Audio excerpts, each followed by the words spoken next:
Welcome to the CBS Radio Mystery Theater Archives, the only YouTube channel which has the original classic episodes of the CBS Radio Mystery Theater in order with no ads. Thank you for listening, and now, enjoy the show.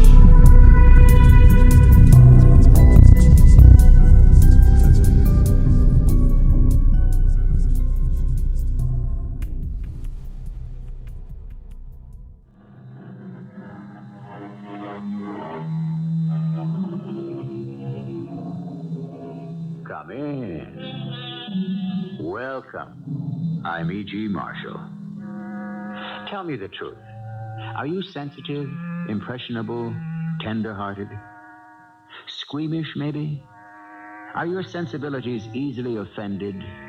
Are you fussy or persnickety? If you are all or any of these things, perhaps you had better not listen to what follows, for the tale we are going to tell you is aptly called a horror story. Take them back.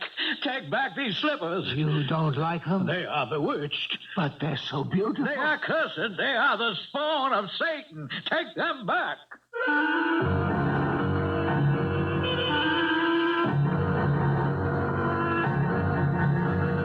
Our mystery drama, A Horror Story, was written especially for the Mystery Theater by Elspeth Eric and stars Robert Dryden. I'll be back shortly with Act One.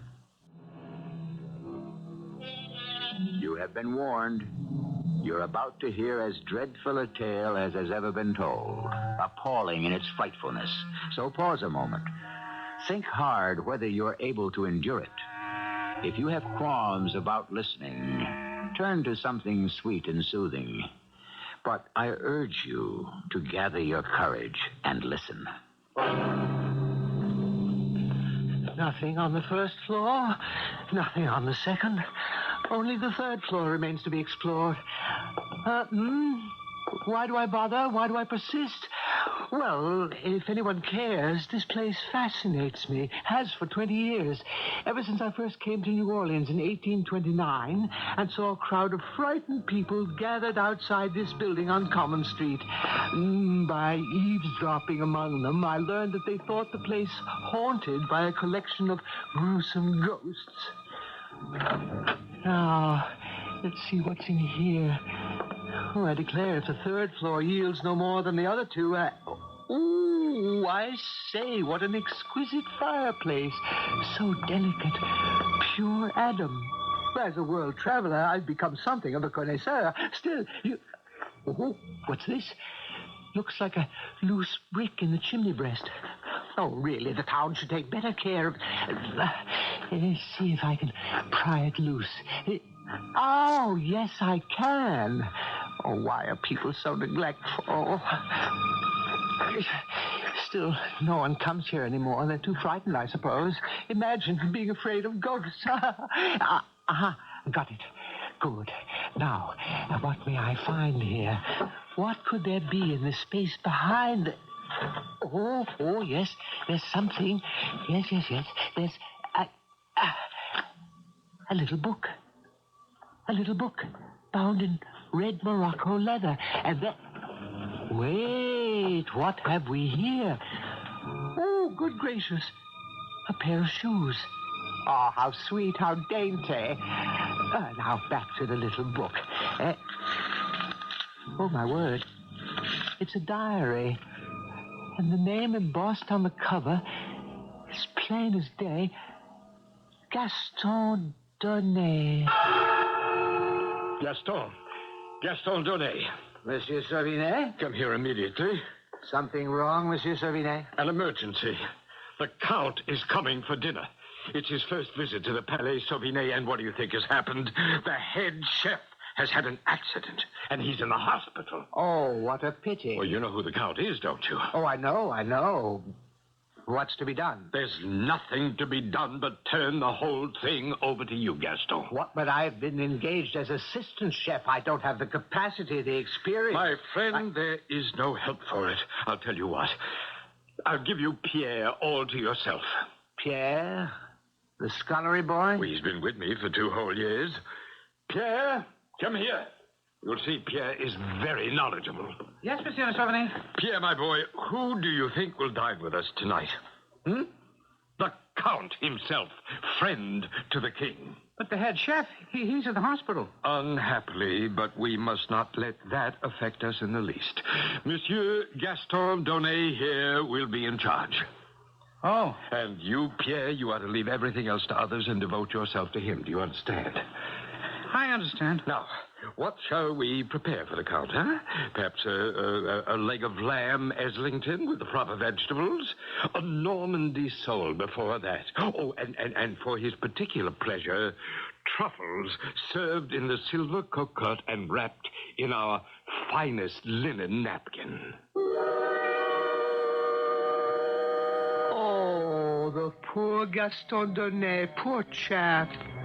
It's no small thing to prepare a superlative dinner for an important client. I know. I've wandered the world. I've been in Paris, more than once. Well, let us read on in the diary what happens next. When the Count has eaten his dinner of truffles, of Normandy sole, of lamb Eslington, and all accompanied with the best wine, and all finished off with an exquisite plum brandy, what then? Success, Gaston. Oh, what a great success. I'm so happy, Monsieur He Sauvinet. raved about the souffle. He was ecstatic over the leg of lamb. He all but kissed the vegetables. Oh, let the head chef stay in the hospital. You, Gaston Donnet, you are the best chef in all of Paris. Oh, Monsieur Sauvinet, surely not. Now, listen, dear chap. The Count intimated to me just before he departed. He plans to come back soon.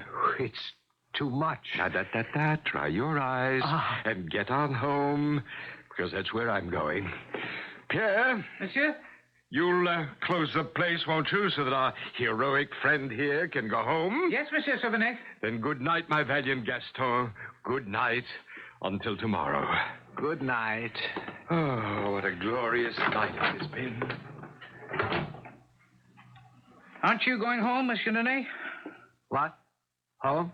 To tell your wife about your success. I have no wife. Oh, there must be someone you can boast to.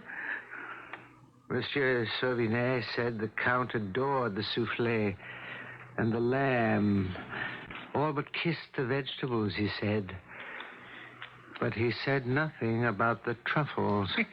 No, he didn't. The beautiful truffles in the silver cocotte. Pierre, did the Count enjoy the truffles, do you think? Well... If so, why didn't Monsieur Sauvinet mention it? Well, they were a little overcooked. Overcooked? You said overcooked? I heard the Count remark to his lady friend that they were slightly overdone. After all, they require only 7 to 8 minutes in the oven, and yours were in there for 10. That's not so. That's not so. Oh, yes, I noticed. At least 10 minutes. Why, you dirty little beggar. Why, keep away from me. Keep away from me. Sure, That scum. knife. No, the knife. Put down the knife. Filth. Please. Filth. Oh, you killed my... Piece of dirt. Nothing but a piece of dirt.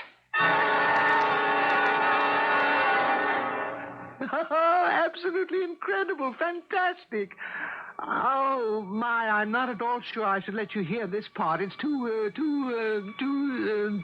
well, we've read this far together, and I know you're perishing to find out what comes next, so... All right. Gaston Donnet, as you've heard, stuck a kitchen knife right through Pierre's heart, and Pierre fell down dead. Then Gaston, appalled at what he'd done, dragged the boy's body into the little cuisine, and there he... Oh, there I tell you. There, he removed Pierre's clothes and burned them in the small fireplace ordinarily used to incinerate discarded skin and feathers and other rubbish. Then he... Oh, this is fantastic. He dissected and dismembered the body and removed every last bit of flesh. And then... Really, this part is superb.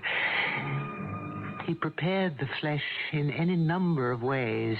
Marinated, stuffed, gratinade, minced, pickled, smoked. Oh, you do have to admire the man's ingenuity. Oh, say you do. Then the following day, there was such an outcry in the kitchen. Where is he? Where is that boy? Where is that good-for-nothing boy? Gaston, heaven's name, what's the matter? Stupid upstart. Pierre never showed up, Monsieur Sauvinet. I've waited all morning. I've searched the place. No sign of him. No word from him. Nothing. Gaston, calm yourself. What am I to do without a scullery boy? I shall find you a scullery boy. Within the hour, you shall have a scullery boy, and a good one, too. Because you know what? The Count is repeating his visit. The Count? Yes, he's enamored of your cooking. Who knows? One day he might invite the king to be his guest. Would he come? Who knows? Now, what shall we serve the Count tonight, huh? Monsieur Sauvinet, is it true that the Count did not appreciate my truffles? I heard something to the effect. Oh, that was nothing. A trifle overcooked, he said, but it was nothing. Now, for this evening, first, some scampi, perhaps? Leave the menu to me, monsieur. I shall prepare something incomparable, something new. You don't want to tell me what you have in mind. I want to work from my own inspiration, my own invention. I want it to be a surprise. Oh, I don't have to tell you, do I? That evening's repast was a mad success, a wild triumph, start to finish. Such fragrance, freshness, such combinations of flavors, 8 courses, and each one better than the last. The Count and his dinner guests agreed to a man that never in their gastronomic lives had they enjoyed such a repast, and they sent a great storm of compliments to the genius chef. Oh, isn't it marvelous? Isn't it divine? For, of course, you know what they had eaten with such gusto. Oh, my dear Gaston, let me kiss you. Both cheeks. Oh, I kiss your hands. The Count and his friends enjoyed their dinner? Enjoyed. They were rapturous, Gaston. They were ecstatic. They were beside themselves. Ah, I'm so glad. And the new scullery boy, Francois, he served you well? Well enough. Francois is a good boy, but you need no one but yourself and your incomparable talent. Ah, you're very kind. Gaston, I cannot keep a secret. I must tell you. What secret is that? The Count is coming back. Oh? And this time, tomorrow or the night after, but certainly within the week, he hopes to bring a guest, a solitary guest. A lady? Oh, I think not. A gentleman, a high-born gentleman.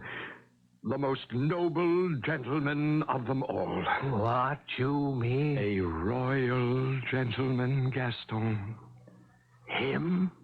Of course, he will come disguised. It wouldn't do. Oh, no, of course not. No. And the Count wants you to prepare for this noble, this royal gentleman the same dinner you prepared tonight.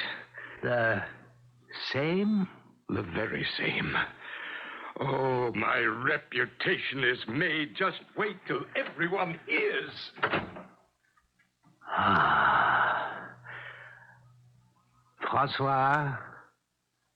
Francois, come here, my boy. Oh, and bring the large mallet with you. The one we use to hammer out the scallops. Oh, yes, that's the one. Hand it over. Thank you, Francois. Now, turn around.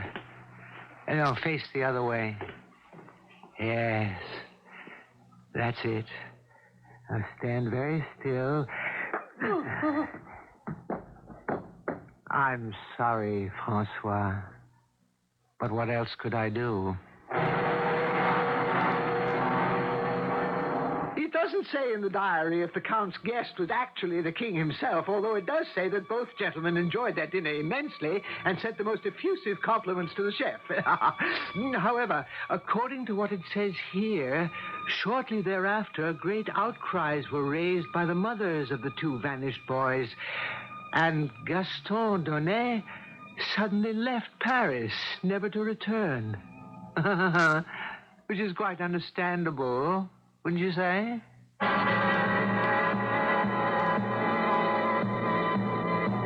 Ready to continue? Be very sure, won't you? Because there's more to come. And if your heart stops or your hair turns white, don't blame me. I warned you, didn't I? Yes, I did. I told you from the very beginning, this is a horror story.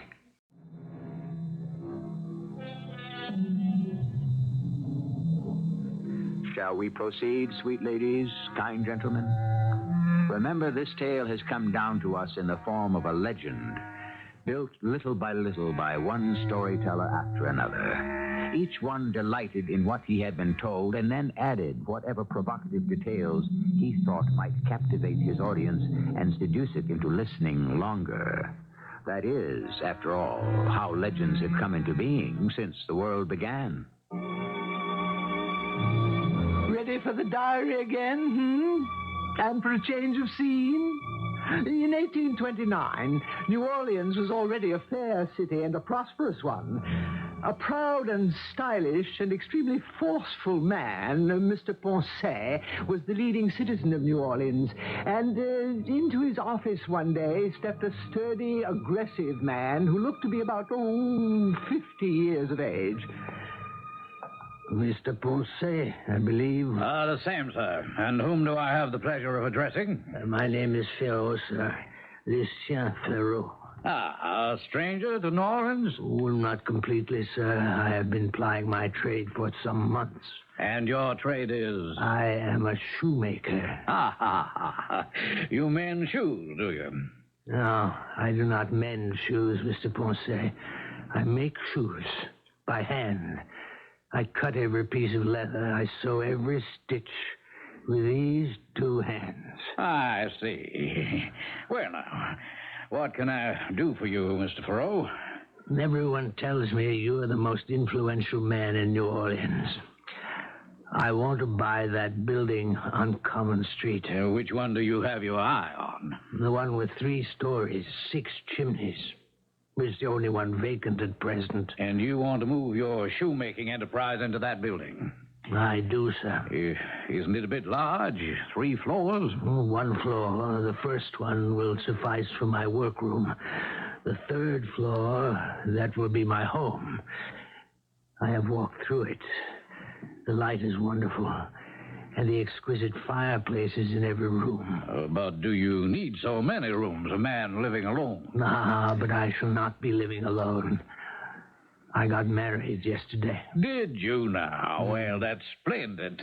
Congratulations. As soon as Camille said yes, I made up my mind that the building on Common Street must be mine. You're married? Alas, I am a widower. But my beloved wife blessed me with a daughter, my angelic Monique, who is more precious to me than all the world's treasure. Of course.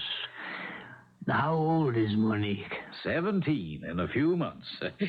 Soon she will make her debut. Oh, how splendid. It will be splendid, I promise you that, sir.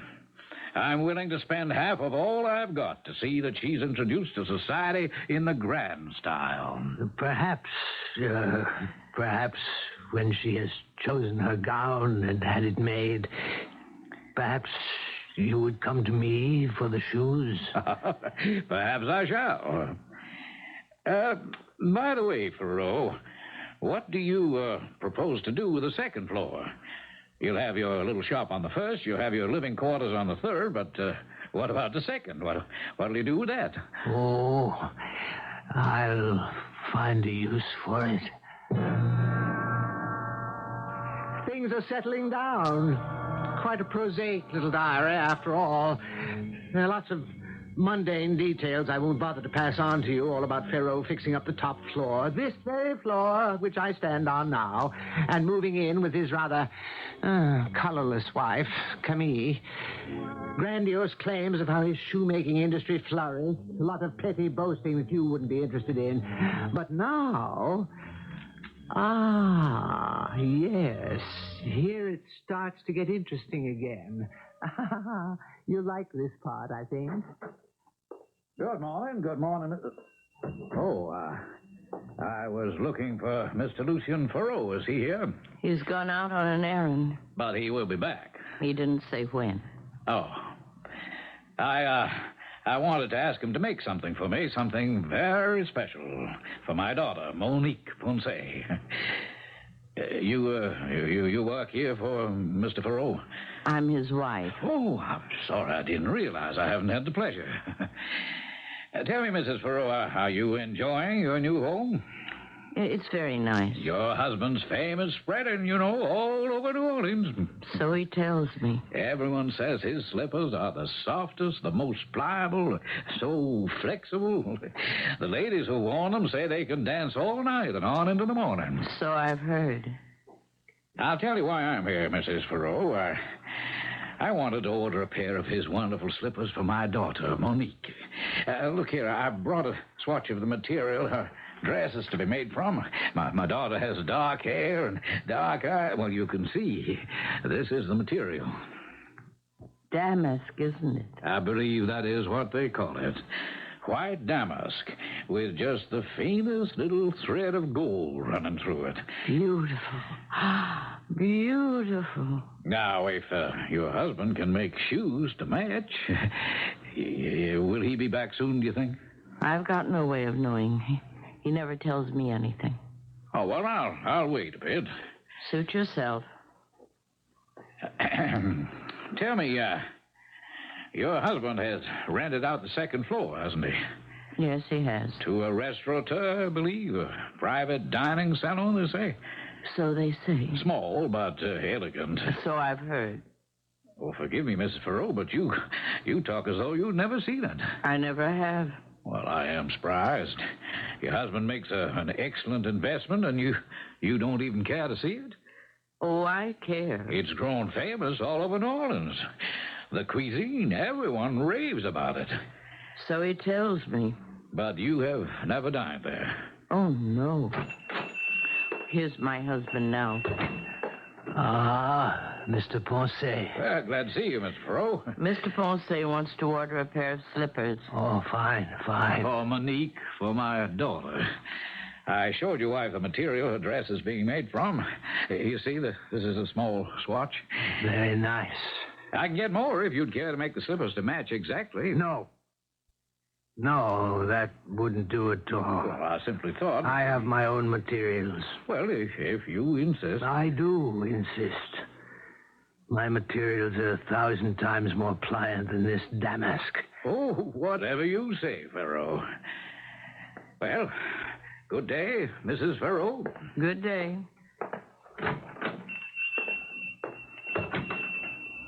How long was he here? Only a few minutes, Lucien. That's all. We chose to wait for you. What did you two talk about? Oh, your success for the most part. He mentioned the restaurant on the second floor. He asked if I'd ever dined there. He asked you that? Of course, I said I hadn't. I said I'd never even set foot in the place. Why can't I see it, Lucien? Because I say you can't. But why can't I? I'd like to so much, Lucien. I've already told you why you can't. Because you say I can't. Precisely. I see. But I'd certainly like to. I hesitate to tell you what the next few pages of the diary hold. Oh, I don't think I can read on. Yet I must, if we're ever to finish this macabre tale. So I'll just tell you straight out. The secret material Pharaoh used for his extraordinary slippers was human skin. There, I've said it. And the source of his supply was the slave market. Oh, my word, what a really terrible fellow he was. Yet you do have to admire his enterprise and his courage in setting it all down here. You do have to respect that, don't you?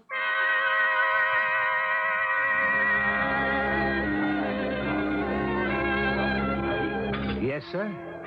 Do you have a reservation? Oh, yes. The name is Ponce, table for two. Ah, may I show you to your table, Mr. Ponce? I suppose you might as well, but keep an eye out for my daughter, will you?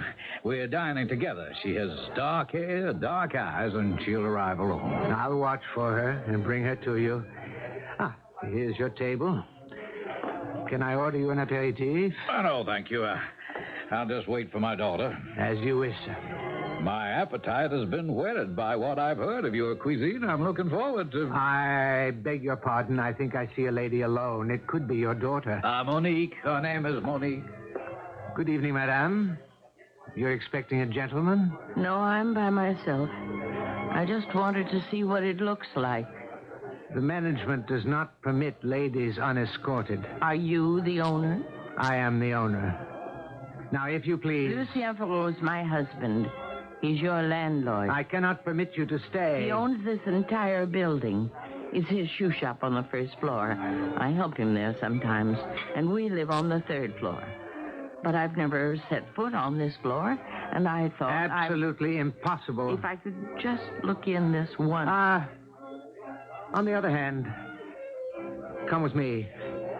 I'll show you the whole place. Oh, it's lovely. I'll show you everything. You're very kind. Through this door here, if you please. Is there another room? Yes. Through here. Oh, but... Gone. But I don't... but this is the kitchen. It is the kitchen, and that is the back door. But I don't want... And you're leaving by the back door. No, I don't You're leaving now. I don't want to leave. Now, Camille, this instant. You called me Camille. Oh, Lord. How do you know my name? Shut up, woman, shut up. Why, Lucien, it's you. What on earth have you done to yourself? Shut your mouth. But you look so young. You sound so young. You're quite different. You be quiet and get out, Camille, or you'll ruin me. What's the point of this masquerade? Why are you pretending to be two people? You're a fine shoemaker. Why do you have to be a chef as well? Why should I be one man when I can be two? But which is my husband? What is my name? You can't go on with this deception. You must stop. Never. We shall be so rich, Camille. No. I won't go on this way. I can't. I don't know who I am, who you are. I'll tell everyone. You'll tell no one.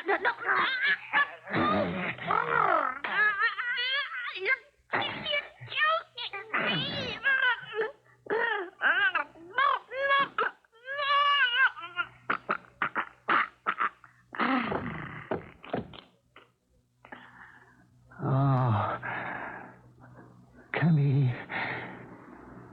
Poor Camille. Why did you do it? Why did you come here just when everything was going so well?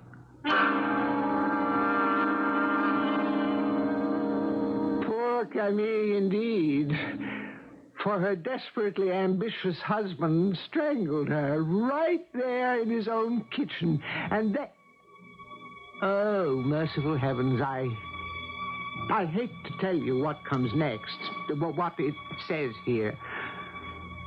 As he looked around him, and the pots and the pans and all the accoutrements of his profession, the thought crossed his mind that... Oh, how can I say it?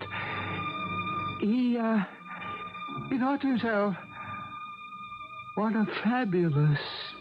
a fantastic dish I shall serve my customers tomorrow night. The strange, the weird, the grotesque, the bizarre. We so seldom encounter such things in our ordinary lives. They are are confined to the world of fantasy, of fiction, of fable. And for my own part, I am perfectly content that such should be the case. I'll be back shortly with Act 3. Back to our legend, which was invented to curdle your blood and freeze the marrow in your bones. If it has not done so, then it has failed in its purpose. For to make you gasp, exclaim, to make the hairs on your body stand on end, why, that is the very proper purpose of a horror story.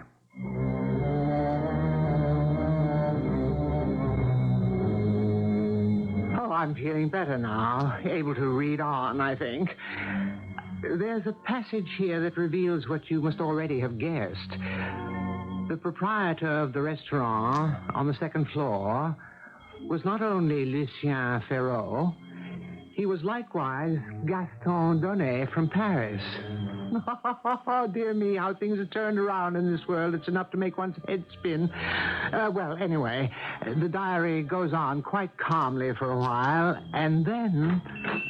Ah, Mr. Ferraud. Mr. Ponce, welcome to my little shop. You're looking extremely well. Oh, thank you. I never felt better. And your charming wife, is she doing well? Satisfactorily, thank you. I'm sorry not to see her. She's elsewhere. You know, it was to your wife that I first showed the little swatch of damask.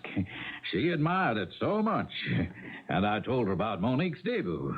She seemed most interested. Yes, I'm sure she was. Oh, yes, we had nice little chat.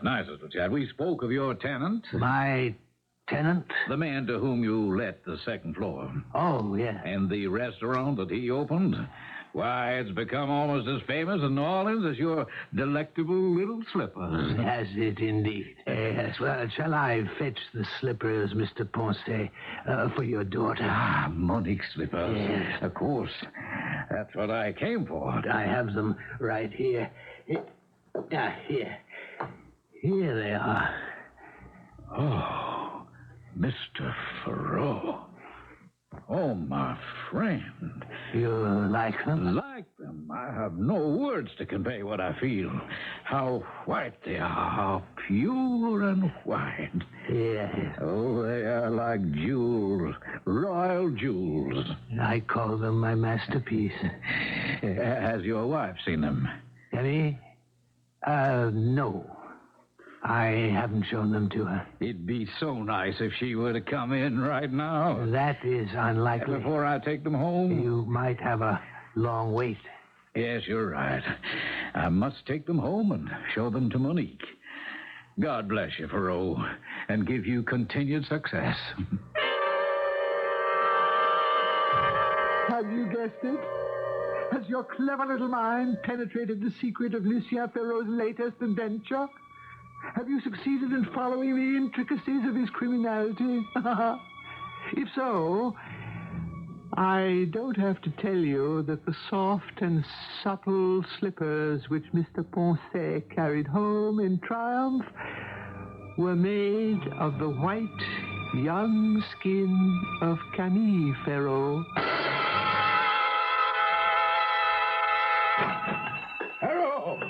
Ferraud! Are you here? Where are you, you rogue? Come out here! Mrs. Ferraud, are you here? I must see your husband at once. It is imperative. Well, I must see someone. I must see someone now. You were looking for me? You villain, you monster. Something is wrong, sir. Fiend, a devil. I, Mr. Ponce, well, what... Or are you a sorcerer, a wizard? Mr. Ponce... Or do you have the evil eye? Confess, you barbarian. But what is it? What must I confess to? Oh, you know very well. No, I don't. Mr. Ponce, you left here an hour ago with the slippers. You seemed happy. The slippers, yes, the slippers. You don't like the Those slippers? cursed slippers, the abominable Your slippers. daughter does not like the slippers. There are your slippers. Take them. You're bringing them back? You take them and never let me see them again. You don't want them? You unwrap them and you'll see. Unwrap them and see what you have created. Unwrap them and behold your masterpiece. I shall. Not in my presence, you won't. Wait till I'm out the door and never come near me again. What in the world? What went wrong? What's that? What's that sound? Can it be? Is it in here? My slippers! My beautiful white slippers! What's got into them? What are you saying? Are you mad? Wait, no, come back! Stay still! Where are you going? What's got into you? No, don't touch me! Not me! Not me! Stay away from me! I'll go upstairs. They're following me. Maybe if I can get to my own floor, my own place. One more floor. To the top. I'll hide. Yes. I'll hide. I'll hide here. Fire! They're here! They got in! They're coming at me! They're on me! They're crawling up my back! My hair! On my face! No! They're sliding down my back! Good Lord! No! Heavenly Father, they're on my diary! No one must ever see my diary! No one would ever know what I have done! If anyone is to know... No! Heaven forbid! Where can I hide it so that... Yes. I'll hide it here behind this brick in the chimney. Yes. Here. Behind this brick. No one will ever find it. Now. I just put back the brick. Lord! The slippers have skittered into the chimney. They're sitting on top of the diary. Well, at any rate, they're not chasing me. Put back the brick now. A piece. A little piece. Yes. Quiet. No noise. All quiet now. It's all very quiet. Camille, where are you? Where have you gone, Camille? And Francois and Pierre. The police. They're here to get me. They're going to arrest me. But what have I done? I haven't done anything. Just tried to make a living. Had a little success. And I'm innocent. I'm innocent.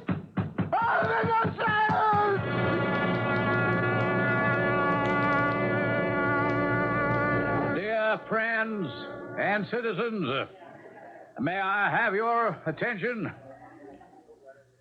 I know you expect from me some explanation of what was found in the place on Common Street a few weeks back. The authorities have said that I might tell you all that is known, though how it all came about is a matter for conjecture. When the police broke in on the third floor of the Common Street building, they found... be brave, my friends. Be prepared for something horrendous. They found a dead man.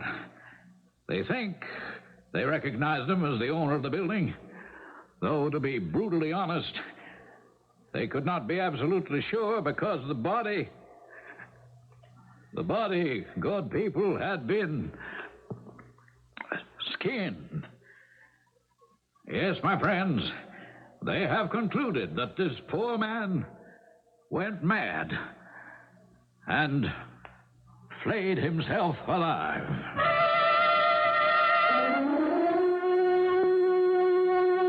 I know what you're saying to yourself. Yes, I do. You're saying, how could he read all that last part in the diary? How could anybody have written it down with the slippers carrying on like that? It's impossible. Well, you're right. The reason I know what happened is that I am Gaston Donnet, later Lucien Ferraud. That is to say, I am his astral, his etherical body, vulgarly called a ghost. So I know all about it. Oh, and that banging at the door that poor Donnet Ferraud thought was the police? No, not so. It was two ordinary men who knocked. One wanted to buy the restaurant for an astronomical sum. The other had come all the way from Paris. A certain wealthy count had died and left a quantity of money to Gaston Donnet in memory of a marvelous meal he had cooked for the count some years before. All that work for nothing. Where did I go wrong? Where?